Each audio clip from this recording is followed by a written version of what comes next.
जय हिंद स्टूडेंट्स। कल आप सबका पेपर 3 यानी कि बिजनेस रेगुलेटरी फ्रेमवर्क का एग्ज़ाम है। यह इसलिए मुझे बताना पड़ रहा है जो आज बहुत सारे कमेंट्स मैंने देखा है जिसमें विद्यार्थियों ने पूछा था जो sir paper 3 business regulatory framework है या कॉरपोरेट अकाउंटिंग। तो अभी तक आप लोगों को ये भी नहीं पता है तो आप एग्ज़ाम कैसे देंगे, ये समझने वाली बात है। ठीक है, लेकिन आप लोगों को बता दूं जो पेपर 3 जो आपके एडमिट कार्ड पे लिखा हुआ है अकाउंटिंग एंड फाइनेंस ऑनर्स का, वो पेपर 3 होगा बिजनेस रेगुलेटरी फ्रेमवर्क, जो पूरा का पूरा थ्योरी है। और पेपर 4 जो है वो है कॉरपोरेट अकाउंटिंग, जो प्रैक्टिकल और थ्योरी दोनों उसमें रहेगा। ठीक है, तो अभी तक हम बिजनेस रेगुलेटरी फ्रेमवर्क का 5 VVI क्वेश्चन को एक्सप्लेन कर चुके हैं। 2 सेट में ट्रू और फॉल्स भी अपलोड कर दिए हैं, तीसरा सेट है ट्रू और फॉल्स का। तो आपको एक साथ सभी वीडियो मिल जाएगा अगर आप हमारे व्हाट्सएप ग्रुप को ज्वाइन कर लेते हैं तो व्हाट्सएप ग्रुप का लिंक इस वीडियो के डिस्क्रिप्शन में दिया गया है, आप उस लिंक के थ्रू उस ग्रुप को ज्वाइन कर लें। ठीक है, अभी तक हमने 44 क्वेश्चन 2 वीडियो में अपलोड कर दिए हैं। अब कुछ जो छूटा हुआ क्वेश्चन था वो आप लोगों को बता देते हैं। 45वां क्वेश्चन है चेक के अप्रतिष्ठित होने की सूचना देने का उचित समय 3 दिन होता है। यह स्टेटमेंट असत्य है। चेक को अप्रतिष्ठित होने की सूचना देने का उचित समय जो है 3 दिन नहीं होता है। ठीक है, 40वां प्रश्न है रेखांकन चेक को सुरक्षा प्रदान करता है। तो बिल्कुल सही बात है, रेखांकन जो है चेक को सुरक्षा प्रदान करता है, इसलिए यह ट्रू स्टेटमेंट है। 47वां प्रश्न है चेक पर रेखांकन बाईं ओर होता है, यह असत्य है। चेक पर रेखांकन बाईं ओर होता है, यह असत्य है।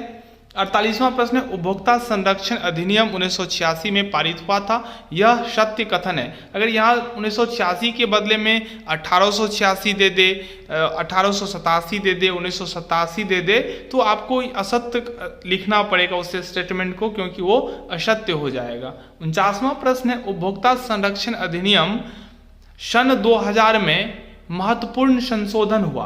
तो इसका निर्माण हुआ था 1986 में, लेकिन 2002 में बहुत ही महत्वपूर्ण संशोधन हुआ था। यह बात सही है, इसलिए इसको हम सत्य स्टेटमेंट बोलेंगे। उपभोक्ता संरक्षण अधिनियम में उपभोक्ता को 6 अधिकार दिए गए हैं और 4 कर्तव्य। जहां अधिकार की बात होती है वहां कर्तव्य भी होता है। तो उपभोक्ता संरक्षण अधिनियम में उपभोक्ता को कुल 6 अधिकार दिए गए हैं और उपभोक्ता को 4 कर्तव्य भी है। उपभोक्ता के सुरक्षा के लिए, उनके हितों की रक्षा करने के लिए त्रिस्तरीय मंच बनाए गए हैं, यानी कि 3 लेयर पर इनको सुरक्षा प्रदान किया जाता है। 3 स्टेज बनाए गए हैं जो आप वहां अपना कंप्लेन दायर कर सकते हैं। उसमें से पहला है जिला मंच, जहां 20 लाख तक के मामलों की सुनवाई होती है। अगर आपके साथ 20 लाख तक का धोखाधड़ी हुआ है, 15 लाख का हुआ है, 1 लाख का हुआ है, तो आप जिला मंच में अपना कंप्लेन दायर करके उचित कार्रवाई के लिए गुहार लगा सकते हैं। दूसरा जो है वो है राज्य आयोग। राज्य आयोग में 20 लाख से ऊपर 1 करोड़ तक के मामलों को दर्ज किया जाता है। मतलब अगर आपको लॉस लगभग 50 लाख हो रहा है, 21 लाख हो रहा है, 25 लाख हो रहा है, तो इस स्थिति में आप राज्य आयोग के पास में अपना वाद दायर करेंगे। तीसरा जो है वह है राष्ट्रीय आयोग। इसमें 1 करोड़ से ऊपर के मामलों की सुनवाई होती है। अर्थात अगर आपका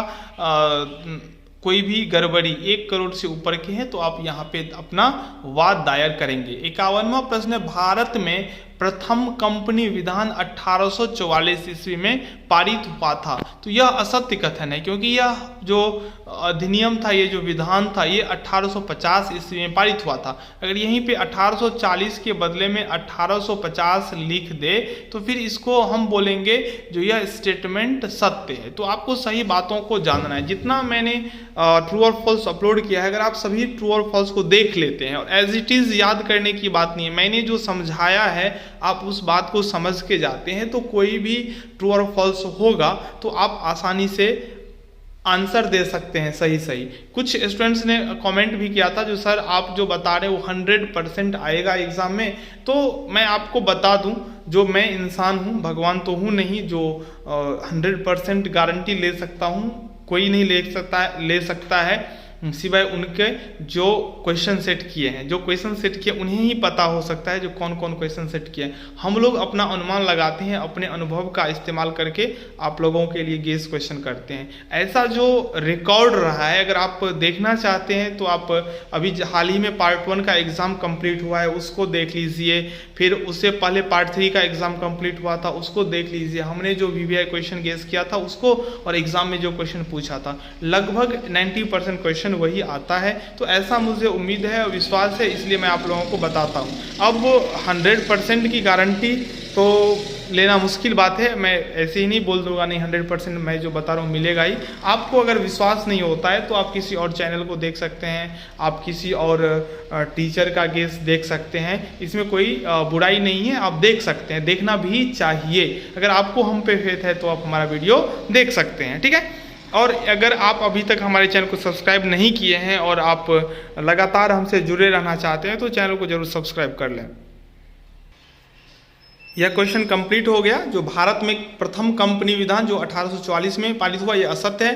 यहीं पे 1850 लिख दे तो फिर सही हो जाएगा। 52वां प्रश्न है, अंशधारी कंपनी का संचालक होता है, तो ये असत्य है, अंशधारी कंपनी का संचालक नहीं होता है। 53वां प्रश्न है, प्रस्ताव केवल विशेष प्रस्ताव हो सकता है, ये भी असत्य स्टेटमेंट है। 54वां प्रश्न है, साधारण सभा बुलाने की सूचना 21 दिन पहले दी जानी चाहिए, ये स्टेटमेंट ट्रू है। साधारण सभा बुलाने की सूचना 21 दिन पहले दी जानी चाहिए। चलिए 55वां प्रश्न है, मतदान का एक प्रकार से डाक मतपत्र भी है, ये भी स्टेटमेंट ट्रू है।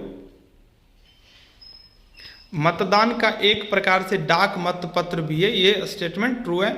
56वां प्रश्न, साझेदार फर्म का एजेंट नहीं है, ये असत्य कथन है। 57 नंबर प्रश्न है, एक वयस्क और अवयस्क मिलकर साझेदारी की स्थापना कर सकते हैं, ये स्टेटमेंट असत्य है, ठीक है। 58 नंबर प्रश्न है, साझेदारी ठहराव लिखित में होना आवश्यक नहीं है, साझेदारी ठहराव लिखित में होना आवश्यक नहीं है, ये सत्य है। 59वां प्रश्न है, फर्म किसी साझेदार के गलत कार्य के लिए तृतीय पक्षकार के प्रति उत्तरदायी है, तो यह स्टेटमेंट भी ट्रू है, ठीक है। चलिए, फर्म किसी साझेदार के गलत कार्य के लिए तृतीय पक्षकार के प्रति उत्तरदायी है, सत्य है। 60वां प्रश्न है, साझेदार अपने नाम से फर्म की ओर से बैंक में खाता खोल सकता है, साझेदार अपने नाम से फर्म की ओर से, तो ये स्टेटमेंट गलत है। 61वां प्रश्न है, साझेदार कपटपूर्ण व्यवहार के लिए क्षतिपूर्ति करने के लिए बाध्य है, सत्य है।